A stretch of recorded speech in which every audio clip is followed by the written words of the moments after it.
Label your engine filter when you're about to replace it.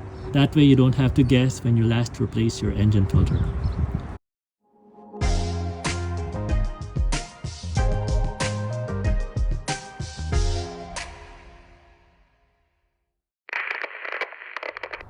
Replacing the engine air filter on a 2010 Mazda 3 hatchback with a 2.5-liter non-turbo engine.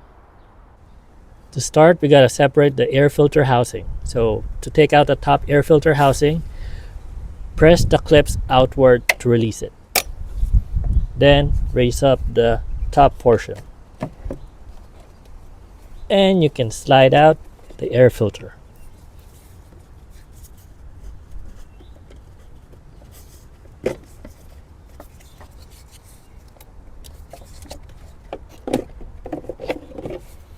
There's your old or current air filter.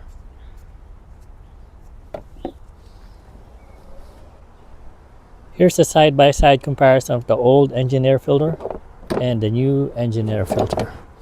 Now, as you saw on the intro, I made a label so I can put this on my new engine air filter so I don't have to guess when I last replaced the engine air filter. You don't have to make a label. If you have a silver colored pen that you can use, just mark your new engine air filter. That way you don't have to guess. Alright, let's put in the new engine air filter. But before putting in your new engine air filter, see if there's any more dirt or debris inside the air box. If you can take it out with a vacuum or just manually take it out. Alright, it's clean. So we can put in our new engine air filter. The filtration paper goes at the bottom, so please take note of your orientation.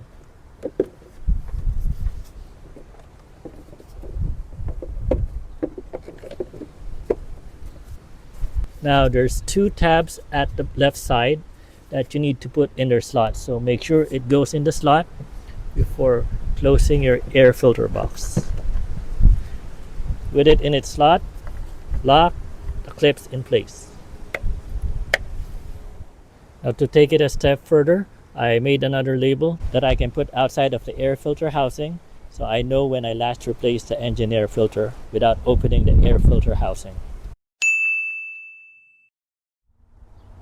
And that is how to replace the engine air filter for this 2010 Mazda 3 with a 2.5-liter 4-cylinder non-turbo engine. Thank you for watching.